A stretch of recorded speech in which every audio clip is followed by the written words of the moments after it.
Nart Part 3.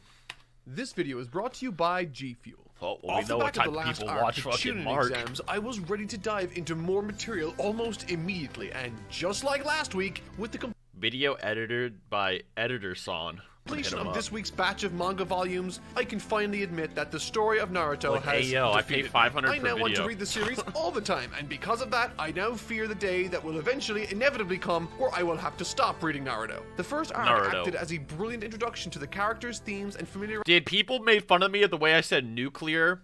But they're not going to make fun of him for saying Naruto? Surprise myself with Kishimoto in a way that heightened my enjoyment. The second arc elevated all of that material in ways that felt both natural and exciting while uncovering a lasting evil in the series. But in this arc, the scope of Naruto exploded with more characters, lore, and potential than I ever anticipated. Let's go. I think I'm finally starting to understand why Naruto Come on, drop it. became the cultural This is the best part of every video today.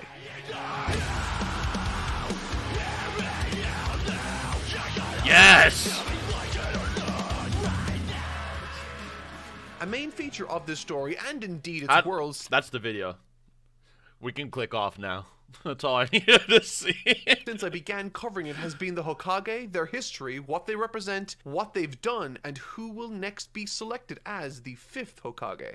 Given that the 4th died long before this series began in a battle to save the Earth, and that the 3rd is now very old and sort of in the clutches of Orochimaru, facing almost certain death, the selection of the 5th Hokage is up in the air and of vital importance to secure the village's future.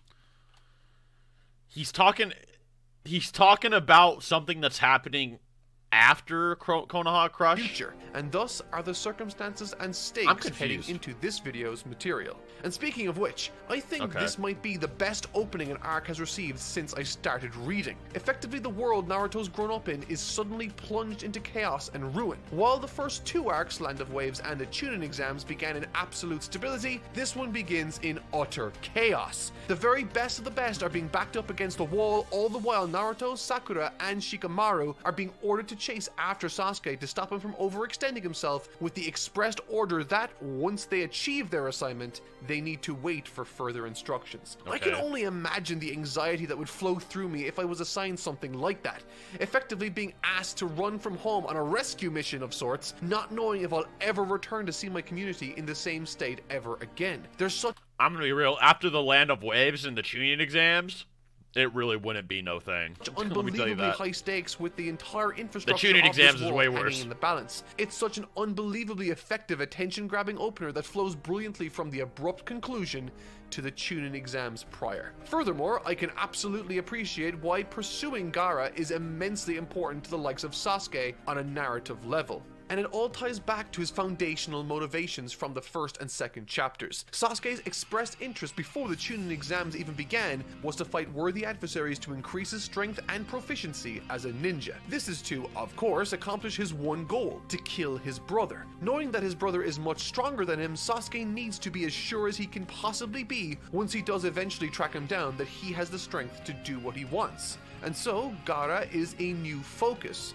Why? Because Gaara is the first training ninja in the history of the exams to finish the Forest of Death in that time frame and without sustaining any damage. In other words, Gaara at this point is stronger than Sasuke's brother was when he underwent this challenge.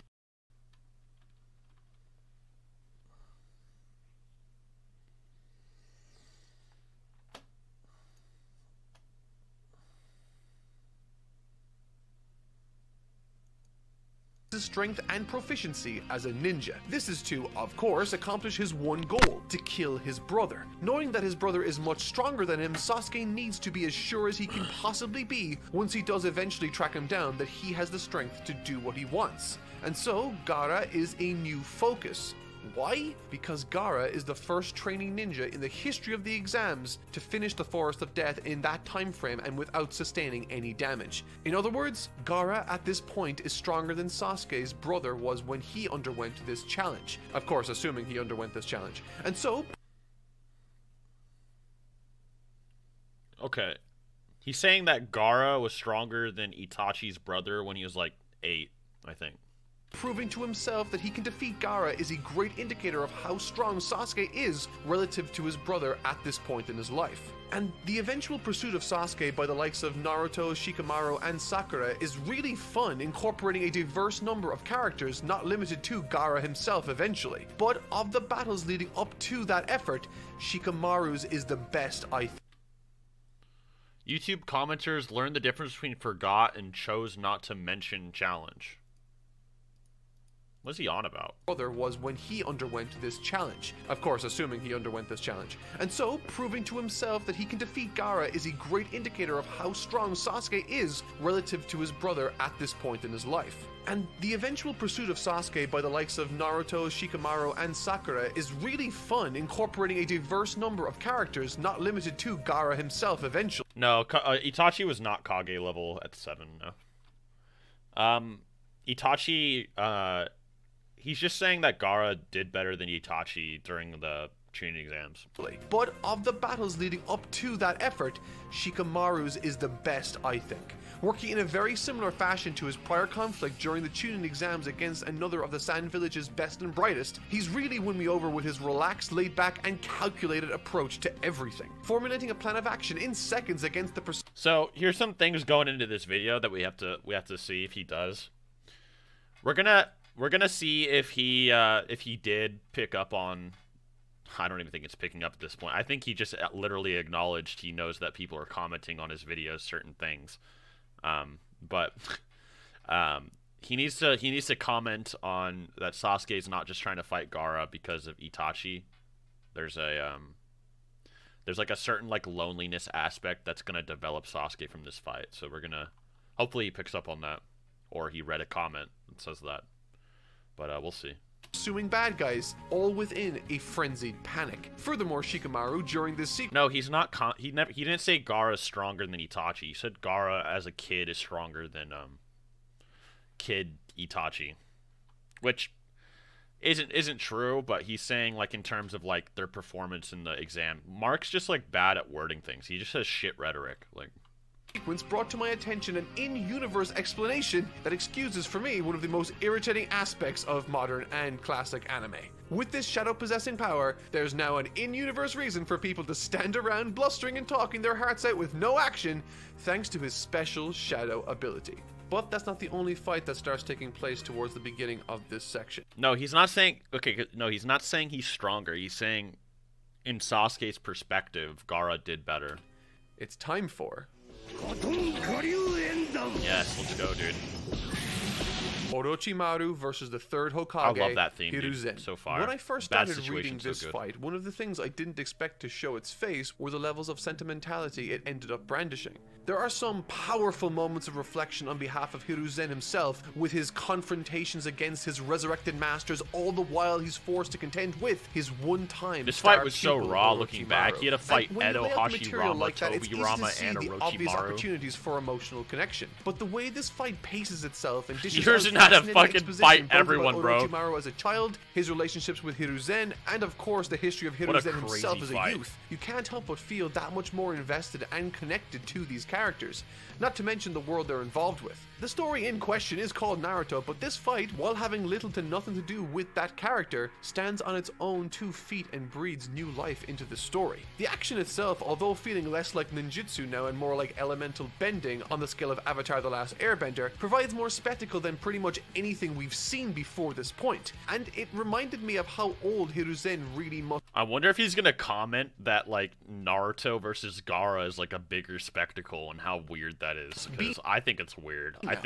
I always thought it was really weird that Naruto versus Gaara was larger scale, but Like many different stories both from the East and the West, the older mentor character is a stereotype that depicts someone as decrepit one moment, while in another moment showing everyone else Yep, up. old man in in anime. Naruto, while this is still somewhat true with this character, it doesn't romanticize the toll aging has had on the great third Hokage. With That's time true. itself and the Complete opposite when it comes to this aging thing. between these two characters. Orochimaru breaking established rules and laws, extending his youth beyond what is natural, and Hiruzen accepting his decline, fighting better than anyone we've ever seen in the series, forced to fight and defeat his former masters, the first and second Hokages, all the while taking out Orochimaru as a threat, albeit at the cost of his own life. It's clearly an emotionally charged affair, given that at first he's mostly on the defensive, which Orochimaru points out at the beginning is really unlike him. It's honestly a remarkable show of force that helps to put into perspective how absurdly powerful he must have been in his prime, given that this is him now,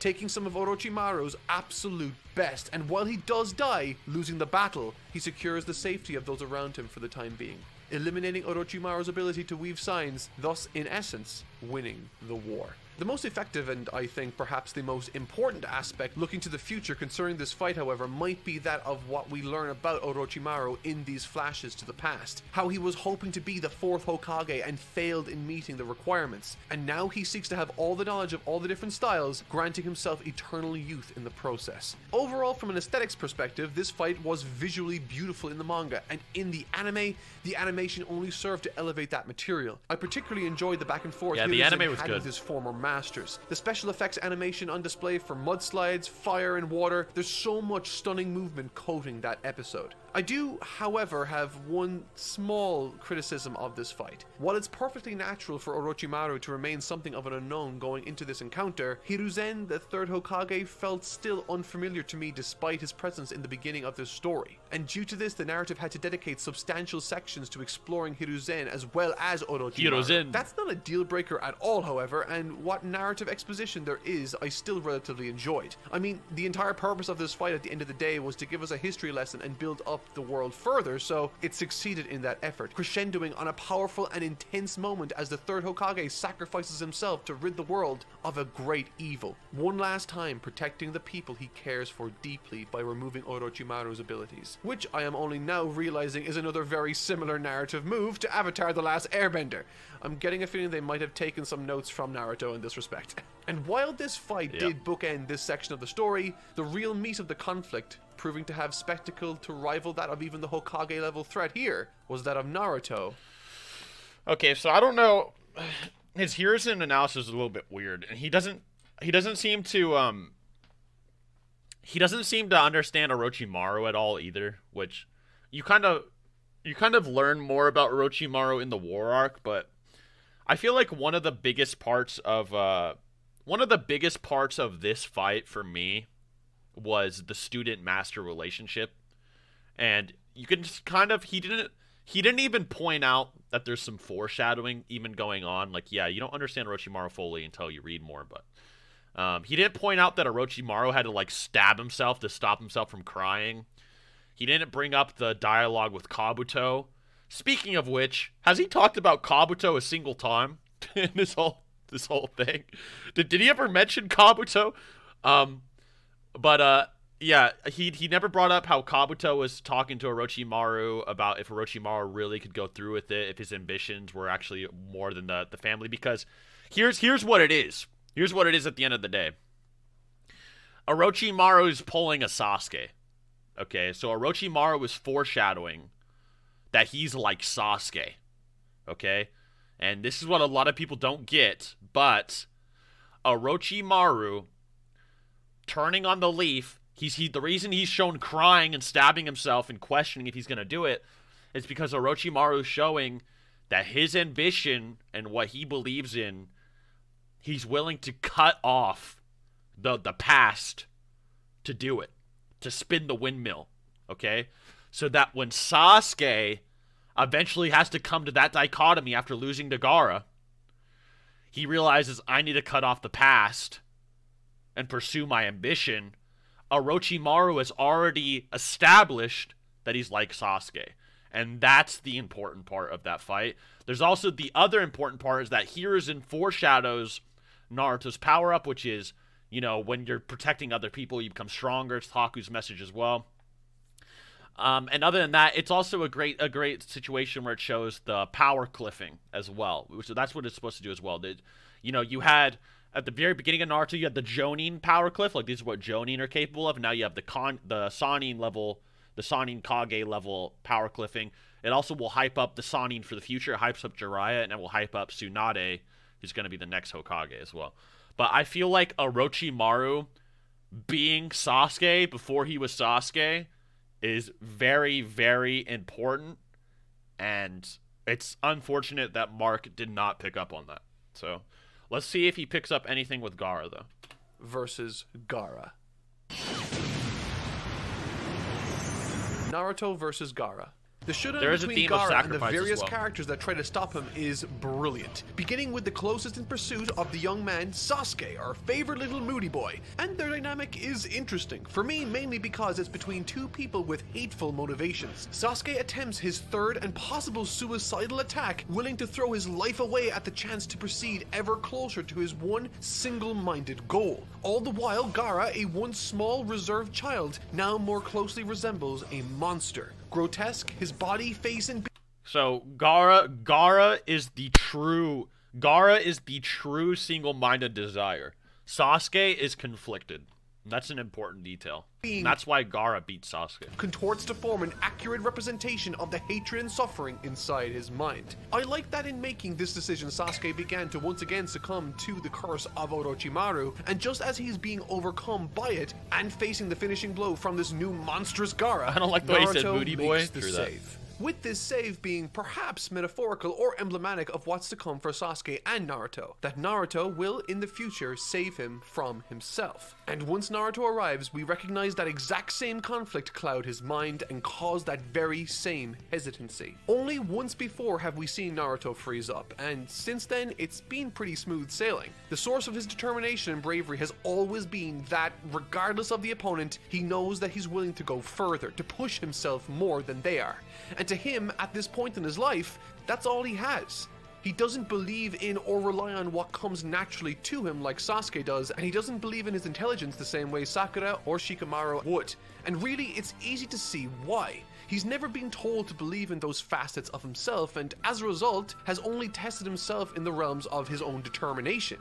He wants to achieve his goals so badly that he's willing to push himself farther than anyone he knows. That's where his confidence comes from, and that specifically is what makes Gaara an interesting and imposing character for Naruto to face. Consumed by the demon inside him, Naruto is not only facing someone who he knows is willing to die fighting, willing to struggle as hard as he will, but he's also face to face with a manifestation of a reality that could have been his own, and in many ways still could be. Like Gaara, he has a demon inside of him, and this fear causes him to hesitate, further putting his friends in danger. It's the original Jiren versus Goku. Were sown in the prior arc as we slowly began to understand who Gaara was and what he was all about. And with this final showdown between two sides of effectively the same coin, we got another perspective. Having been depicted as a monster and showing all of his personality defects, we receive a flashback to Gaara's past, and in it, the first panel displays Gaara sitting on a swing alone, looking on as other kids his age are having fun.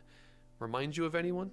The flashback itself is short, but it certainly paints a lonely, tragic, and harrowing picture of what it must have been like as Gaara growing up in a world that both feared and despised him. Coming to a head with the only person in his life choosing to make an attempt on his own life, marking the point where he would become the person he is today. The reasons I love Battle Shonen as a genre are numerous. However, as I was watching this climactic final battle between two giant kaiju in a ninja-themed story about believing in yourself, I was reminded of one specific reason. The genre allows you to place incredible philosophical, symbolic, or thematic weight behind the various techniques that are implemented in it. To show you what I mean, I'll use Dragon Ball as an example, given that it's the story I'm most familiar with.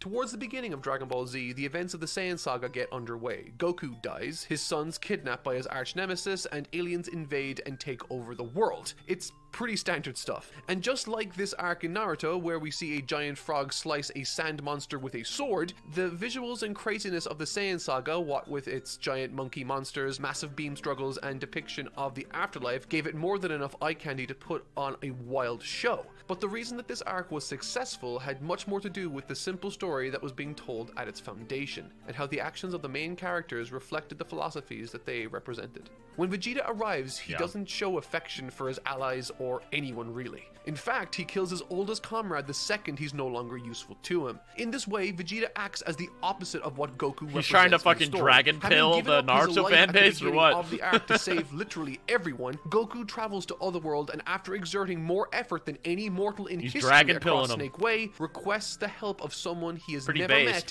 so that he can continue to defend others. And once he touches down on Bro, I thought I was bad with this Dragon Ball shit, but when it came to inserting Dragon Ball in my narrative analysis, but he's just going in. And certain annihilation. He's just inserting the whole damn arc that he managed to acquire thanks to the philosophy he believed in. In this way, Battle Shonen has facilitated not only a beam struggle, but a struggle of ideology between ego and humility. The beam struggle wasn't a cornerstone moment in a battle that has gone down in history as one of the greatest of all time, simply because it looked visually interesting. Is half the video about this? It's because of what it represents. And so, across the series, techniques like the Spirit Bomb, Kaioken, and Kamehameha didn't just look cool. He's about to go through Kaioken their acquisition or connection to the story, they each represented a part of Goku's identity. Dude, is he trying to teach people that, like... same way, during this battle with Gaara, Naruto's philosophy and way of life is challenged directly by his natural opposite in Gaara. I will say one thing. It's kind of random that he used the Saiyan Saga to do it, but it is good he's doing this because there are people like Plague of Gripes and that Plague of Gripes fandom that really do not understand that the spectacle is not the message a lot of the time. So I am glad he's doing that, but he really went off on the Saiyan Saga for like 3 minutes. And to combat this natural opposing threat, Naruto uses the techniques that represent who he is and what makes him a terrific character. After overcoming the initial shock that came from confronting a demented and psychotic version of himself, early on in the conflict, a tried and true means of building up tension. Now what's the contradiction? What's Gaara's contradiction? Gaara would knock Naruto to the floor, berating him and poking what he saw as Mark, say it. Idealistic and hopeful outlook. What's Gaara's contradiction? And time again, Naruto would stand back up. Point it out, Mark. In his flashback, Gaara's struggle has been about his lack of belief in others' ability to love him. He refuses to trust in anyone and so lives only for himself, hurting others maybe before they have a chance to hurt him. There are numerous stages where Gaara slips up and Naruto manages to land a significant hit before he eventually runs out of chakra to help anymore. And realizing this, Sasuke stands up for him and tries to create an opening to allow both him and Sakura to escape. In response to this, Naruto throws out a beautiful quote. Yes, this also applies to Hiruzen, by the way. Hiruzen also has this this situation. When people are protecting someone truly precious to them, they truly can become as strong as they must be. All the while assuming the same pose Naruto didn't say that out loud. Maybe Sasuke wouldn't have Naruto explodes with chakra, resulting in a very similar scene and page spread. This is the technique that represents the love his friends have for him and the love he has for them. It's the manifestation of Naruto's desire to protect those he loves. The perfect thematic counter to Gaara's hateful and lonely perspective that's haunted him his entire life. But that's not even the best part. As I said, there's a giant frog versus giant sand monster kaiju battle. And even here, this same narrative approach is present with stunning effectiveness. I would even argue to greater effect as Gaara makes decisions that make this contrast even more pronounced. Naruto's summoning of Gamabunta is a very important touch Kishimoto added to make this picture as effective as it ends up being. If we want to break this down, Gamabunta and Naruto's ability to summon him in the first place is directly tied to the Fox Spirit's chakra, which was only now possible to access thanks to Jiraiya granting Naruto the agency to make his own destiny. Now what's the contradiction, Mark? Point out the contradiction. Naruto now summons Gamabunta because he has the control to make the Fox Spirit work for him, which happens to be the exact opposite of Gaara's ace in the hole, wherein he effectively surrenders all the agency he has to the Sand Spirit by falling unconscious, thus unlocking the full power of this spirit. And so, when described like that, the scene, while we can acknowledge on a surface level how much is visually happening on screen, I mean, come on, look, there's a giant frog wearing clothes and a sword. We get it, man. There's a giant frog. Stop saying it. What this story is about, it becomes much more simple. Did you know there's a giant frog fighting? It's not just by the way, there's a giant frog. Battle with the fate of the known Dude, there's giant monster frogs fighting, by the way. The good that he's received in his life. By the way, did you guys see this giant frog fighting this giant sand monster? Fallen so far from reality, and boy, does Naruto reach him. This is the natural end to the major conflict. Wait, where'd the frog go? Arc. With Gaara out for the count, destruction after coming to an end in their village, point out Gaara's contradiction, man. His life during the battle with Orochimaru, the progression into the next arc feels seamless. No. No! No, Mark! You were chosen. You were chosen by the Grand Council. And you failed us. You were the chosen one, Mark. No! Damn you, Mark! What was his contradiction, Mark? It was okay. That was fine. The only thing, I'm assuming that's the end of Konoha Crush, so I'm gonna say I don't think he understood Sasuke that well, because maybe he didn't. I'm assuming he's read the Sasuke arc by now. I think he's read the Sasuke arc by this time. I think he saw him, like, tweet out the volumes he read. I think he's read the Sasuke retrieval arc. If he hasn't, then him not understanding Orochimaru makes more sense. But if he has read Sasuke retrieval, then he dropped the ball on Orochimaru and on Kabuto, which is unlucky. But yeah, he should have realized, you know, Orochimaru is supposed to be what Sasuke was before Sasuke did it. So establishing that Sasuke going to him is a natural progression. And then Hiruzen was kind of more like representing Naruto, and then Orochimaru represents like Sasuke or whatever. He didn't point out Gaara's contradiction. So Gaara's contradiction is that Gaara believes that loneliness is his power. Sasuke thinks this as well. Sasuke thinks that loneliness is power as well, and he says this in the final battle, or the first final battle, sorry. But the contradiction with Gaara is that while he believes loneliness is power, he also believes, like, he also wants people to love him, and he doesn't want to be alone. So, like, it's almost like an Aizen Hogyoku thing, where, like, he doesn't actually want the power he has, or the things he wants. So when he sees Naruto kind of representing those things that he wants, he starts to fold because he wants it himself. And he starts to see it as a superior lifestyle and ideology and all these things. And then Naruto actually becoming stronger than that loneliness through the power is even just more solidification or whatever. But Gaara does not actually believe or want the loneliness powers that he has. So that was one thing. He doesn't want to be the monster. He doesn't like the monster. He doesn't like the way it makes him feel. He doesn't like how everyone looked at him. He doesn't like that stuff. He just embraces it because he feels like he has to. So Naruto is pointing out that contradiction through their fight. So yeah. Gaara, at the end of the day, did not want it. And that's why Gaara becomes a good guy after this fight, pretty much. Okay. But Sasuke does not know that struggle. Oh he only saw Gaara's power. So that's why Sasuke believes in Gaara's message or whatever. Thank you for the plum sub. Yeah, he doesn't want to beat the emo.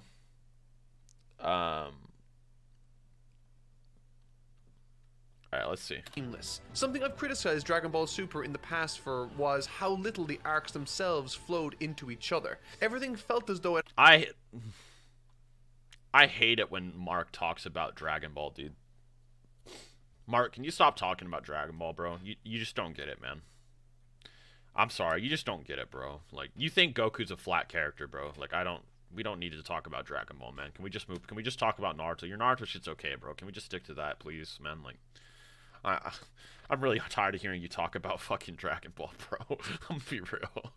But had a clearly defined and cut ending, which can be okay for some people, but for me, I much prefer when the events of the prior story inform the next. It creates a believable cause and effect, and furthermore injects a great sense of scale to the occasion. And this is true for Naruto in this instance. For everything that's transpired, it's the consequences of the prior arc that inform the events of this one. Okay. Jiraiya's weaker than Asuma, though, am I right?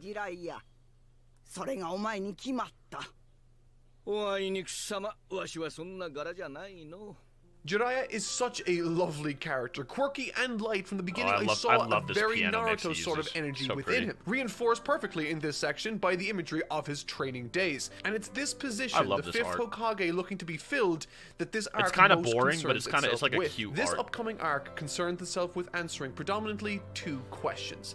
What does it mean to be Hokage? Something about seeing Naruto training and just living life is always fun. On this journey, we follow Jiraiya and Naruto as they set out to find Tsunade, one of the three great shinobi touted by Jiraiya himself as being perfect for the job. The story feels well thought out, and the events within it are thrilling. So, let's jump into it. By the way, We Tsunade, tend to good run female at least character. one ad a week on this channel to support the production of these videos. It allows me to do what I love, and I get to employ the wonderful people behind What the the scenes who fuck help is keep this? things running smoothly, make my life much easier, and in turn make these videos much better for you guys. The companies we work with on these ads tend to send us a massive list of talking points. What's and going on? while we'll always touch on the ones we believe in and support, it can get very tiresome, and we Was seldom that a- get to be creative. Was that a totally not Mark music video? What the fuck was that? What is this? We tend to run at least one ad a week on this channel to support the production of these videos. Okay. It allows me to do what I love. Is and I that get to totally? Is employ that the him? wonderful people behind the scenes who help keep things running Hashtag sell games. smoothly, Muffin button. make my life What the fuck is going on? much easier, and in turn make these videos much better for you What guys. is The this companies we shit? work with on these ads tend to send us a massive list of talking points, and while we'll always Mark, I touch on know- the ones we what believe was in that- and support, what was this it can rap get very video, man? What was tiresome, going and on we there? seldom get to be creative. G Fuel are a huge exception to this rule. Look, if Not you've never- once if you've have never they had ever sex, given us any kind chug of some brief. G Fuel. They leave everything up to us, and as I'm sure you've noticed, that's resulted in the most extravagant and fun content we've ever made for sponsors. I mean, Hey. they let us make an ad where I dressed as Jesus, sprinkled their G Fuel formula onto a man's pregnant wife, turning her into a bunch of G Fuel products. I got to parody Harry Potter and What the rename fuck? Rubius Hagrid to Putius Energy Grid. We've done the most ridiculous, ludicrous stuff, and they have been nothing but supportive. And because of this, I would love to keep working with them. And that, of What's course, going hinges on? on how well these ads perform. So if you love these kooky skits and you're interested in legitimately delicious energy drinks, and I do mean legitimate, they are delicious. Keep click living the your link in the best life, description Mark. And grab some today. But please They're a stop household talking name about for a Dragon reason, Ball. And I hope you enjoy their stuff as much as I do. I hope people support you, though. I do. Cette fois, c'est le You garçon seem qui fun. débarrasse. Pas de panique. This is a long... What is this? Oh, it's the Naruto shit. This looks like some Budokai 2 level graphics. Or quality. See, that's what I'd be doing with the shadow clones. I'd be cleaning the whole damn house. McDonald's et chez Pi aussi. Okay. During their travels to find Tsunade, Jiraiya gives Naruto specific training that is quite advanced. It involves chakra manipulation in 3 separate steps. Yep. I found this section very fun, but within it I began to realize something. Recently in the story, it's felt, at least from an optical point of view from other characters, that Naruto has undergone a fairly significant change. A sudden realization has occurred that he is in fact destined not for mediocrity, but instead something significant. It flips the script on the character in a sense, but I don't necessarily think in a bad way. The journey from his birth through the Land of Waves all the way through to the end of the Chunin exams has been in many ways completed. He was an insecure kid without a place in the world, and through great hardship overcame any falsehood he may have believed either about himself or others. His goal to become the next Hokage, while still unachieved, it was a goal set by him to show the world that not only is some loser kid worth something, but is capable of achieving the highest rank in the land. In other words, he was determined to make something of himself despite what others might have thought. Yeah, but then the with his story travels turns into having something yielded else. Surprising changes in his mindset and outlook as seen during the Gaara fight, he now has no reason to have such a chip on his shoulder. He's proven himself not only strong to the people who care about him, but most importantly, himself. There's some and so, reasons we'll strictly see soon. speaking, in a sense, this emotional journey for him as a character is over. He spent the entire story trying to prove his worth and reliability to various people in his life, and now that he has that, Kishimoto then decided to give him more promise and responsibility than any other character in the series. Yes, sir. Let's go, Mark. Say that shit, Mark. Hello.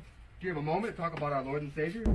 For the entire series, Naruto has Let's hear wanted some to spitting, be Mark. this person. And now we get to see how he fares when the crippling pressure of this responsibility becomes a reality. And he would have lost, died, or had been taken away by Itachi had it not been for the likes of Sasuke coming to save him. Or eventually Jiraiya. And thus, one of the main takeaways from this encounter ends up being Naruto, once again, wasn't ready. The poor kid was just about figuring out how the world as he knew it worked growing up, and now everything is suddenly changing. However, thankfully, the last few arcs have helped him grow, and unlike last time he found himself unsure, he has something and someone to fight for. The training that Naruto undergoes has specific emphasis on this philosophy, to find self-reliantness and master a technique in stages with as little help as possible. Jiraiya, totally aware of this, forces Naruto to self-soothe and teach himself, offering up a collection of scenes that feel both intimate and enlightening for us as an audience to sit back and watch. Seeing his struggles, his injuries, and flashes back into the past to gain deeper insight into the workings of what he's doing was wonderful to experience. Seeing his doubt, his frustration, and the pain he goes through to achieve this frankly incredible feat in such a short amount of time stands in direct contrast with the likes of Goku, who seem to manage incredible feats of strength with comparative ease. These training sequences with Jiraiya highlight something integral to the progression of this character and really this story, I think, for me. It highlights, or rather points out, that despite the shift in value people now see in Naruto, with him effectively being a great significance, he's still the same kid struggling and trying his best to succeed against all of this pressure. And that's really what this entire second half following the death of the third Hokage is about. Responsibility. And how different characters with different backgrounds react to sudden or long existing responsibility. Orochimaru, and in a smaller way for now, Itachi, are the forces of pressure being applied to this world, forcing, as I've explained, the likes of Naruto to improve and train. But these themes are also explored with the likes of Jiraiya and even Tsunade to meaningful degrees. With the position of 5th Hokage requiring someone to fill it, both Jiraiya and Tsunade are faced with that responsibility. Jiraiya almost immediately shifts the responsibility to Tsunade, and in doing that is forced to accept the responsibility of training Naruto and locating Tsunade, who he thinks is a better fit. Speaking of which, Tsunade, on the other hand, is a much more interesting character with this line of thought. While Jiraiya made his decision based on little more than his own assessment of him not being right for the job, Tsunade is faced with the dilemma of which his options directly conflict with each other. Save the village by becoming the 5th Hokage, or assure the village's destruction by helping Orochimaru. And to be honest, there's no more interesting character to force this dilemma upon than her. From the moment we hear about her to the moment we meet her, we're painted a picture of a person who just runs away from responsibility, only living for herself and what she wants. And now she's faced with what would effectively be something she can never turn back from. That's true. He never... he skips over... I don't know if he just skips over it, or if it's intentionally left out, but he does. There's not a lot of Kabuto. There's no Kakashi versus Itachi either. There's some weird shit. Like you're right. He didn't really talk about any foreshadowing with Itachi. I don't know if he just wants to like blow his whole load on Itachi when that happens, or what. But yeah, he doesn't talk about some specific things for some reason. I'm not too sure And in why. exchange for denying the responsibility that comes with being the 5th Hokage, well. Orochimaru offers an alternative: to reanimate her loved ones. This obviously represents the ultimate want in her life, and so when she's faced with the offer of responsibility the 5th Hokage comes with, she immediately declines, much to Naruto's astonishment and anger, further emphasized by her dismissal of the 4th Hokage's sacrifice, citing it as a foolhardy thing to have done.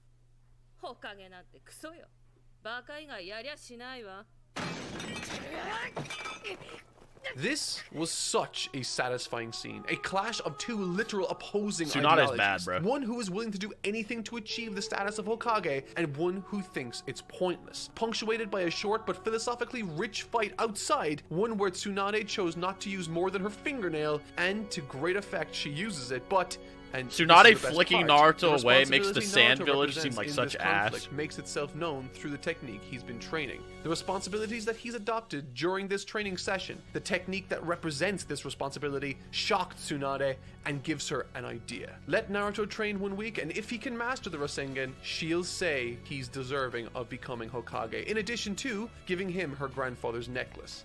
And if he fails, she takes all his money. What makes this timeline specifically interesting is that it also happens to coincide with the time Orochimaru wants. These adults have no mercy on children in this show, bro. With which these two stories, Naruto's as well as Tsunade's, intertwine and Rasengan? inform each other. Did he is say both natural Rasengan? and fascinating. There's a wonderful scene where Tsunade's friend Shizune brings Naruto and us up to speed concerning Tsunade's tragic past filled with loss and terror. Seeing this allows us to empathize much more readily with her, but for Naruto, it only invigorates him. Right before she tells Naruto about her backstory, he complains Tsunade's pretty cut and him dry. from getting the rest he needs to train. So I don't think tomorrow. he's gonna fuck this However, up. after this conversation, he informs her that he's going off to train immediately. If you read it, This you should know search for Tsunade. Tsunade's section of the story is the absolute best Naruto has been for me as both a reviewer and a fan of shonen storytelling. Over the first 115 chapters, while they did shine a light on the themes of determination and responsibility, they were never the focus quite like they are in this arc. Because Naruto is such a brilliantly fleshed out and fully realized character, He thinks the instead of having to Tsunade dedicate arc is time the within best the written story to part. serve his character to bolster these traits, his character can now be used to service the story for this reason. I think it's good. To I don't know if it's represent the best written themes of part. determination and responsibility. And in using him this way, Kishimoto managed to help me build least a so far. powerful connection and relationship with the character of I guess it's not that Tsunade. crazy to say Throughout that, this though. arc, she's been quite honestly a turbulent character, one that's caused a tremendous amount of conflict in the story, and in this final portion, she confronts Orochimaru and she decides to take the more difficult option. In the face of everything Orochimaru is offering, she says no. Yeah, whoever says And that there's no journey good from females in feeling indifferent Naruto or just don't like ambivalent to Tsunade, feeling bro. true responsibility for not just This bitch herself goes in. or her friends, but for her entire village. She feels a responsibility to become what they need her to be, and right here you can feel as though the story is building up to a specific point, to something special. Naruto certainly plays his role in this battle by demonstrating the value of self-belief, determination, Fuck and them responsibility kids, in all the face of Kage certain level doom, ninja. and in doing Yeah, so, dude. like he has shown his I wonder arc it's because numerous they were, points like, in the series, strong asses when they were despite kids. performing incredible feats that pale in comparison to the power Kabuto possesses, he manages to inspire belief in these ideas. Yeah, it looks for like a lot those of people around. like this part And that's from when we Naruto. see that all of the focus and effort that Kishimoto has put into the story converge into one point. A point that he has built up, and it's this. This moment That was honestly a raw gave me page. chills. To have an entire arc a character has undergone be so succinctly punctuated and presented in one sentence, all the while demonstrating in such a visually stunning way, Kishimoto, sir, fantastic work. From this point on, the rest is action movie window dressing, but even so, the battle with their summoned spirits with all three of the shinobi greats was intense and satisfying. I loved watching Orochimaru getting That beat fucking in the end too, by the way, Boondocks but really, level it was the beatdown. quieter moments that have stayed with me in Shit was this funny. story more than anything else. There's a minor visual gag during this material that I knew had a lot of potential for emotional resonance. Tsunade's insistence on appearing young, using her chakra to manipulate the way she looks, changing herself from a 50-something-year-old woman to one that looks as though she's in her 20s. I thought that this was an interesting idea for two reasons. Firstly, I liked that it immediately helped to reveal what sort of temperament she had and where her values lay, but also because I thought it reflected her character's biggest flaw. The story of Tsunade is one of a troubled soul trapped in the past, filled with resentment, unable to move on it's a from the good one. horrible losses she suffered during that part of her life. I thought it served as a brilliant metaphor for her current mindset and beliefs. Yeah, we in the never beginning see of old this part lady of the story. Tsunade. We always And when see her the young. ending came, that powerful realization and life-altering shift in mindset, so too did her barriers for throwing her life away for a cause worth the sacrifice. And symbolically, after exhausting herself completely in a desperate and powerful effort to save everyone and rise up to become the fifth Hokage, her illusion fell, revealing her actual self. Free of illusion, it's a beautiful touch that really Why does she sealed look this so much as such older a than Jiraiya when she's phenomenal old? arc for me. It was simple, had a clear message, and was powerful in its execution. In essence, it was focused. It managed to harness everything I loved about this story, and in the process created a She looks fantastic so much character older that than happened Jiraiya to be when she's female. old. She looks like I've been she's like vocal about 70 my and issues Jiraiya with looks the like likes he's of fucking Ino 50. and Sakura, but I'm also willing to point out a job well done when I see it. Tsunade is a great character that had a brilliant arc in this story, and with the fifth Hokage now after being selected and accepted, Orochimaru still on the run, and a massive world of possibilities ahead, I can confidently say that I am thrilled I picked up this series, and I cannot wait to see what lies ahead of us on this wild and inspirational adventure. Be sure to subscribe if you want. Okay, I think his Tsunade review is fine. I don't think I like his Konoha Crush review that much. It was okay, but I don't think he understood Orochimaru or the contradiction thing again. No Kabuto, no Itachi versus Kakashi. But the Tsunade arc was fine. I mean, I think most people get the Tsunade arc, but I think the point out on Tsunade's transformation, representing her being stuck in the past, was cool. It's a cool idea. But other than that, pretty basic again. I wish he didn't talk about fucking Dragon Ball for 80 hours of the fucking video. But hey, you know, that's just how it is, man. Let me put on some music real quick.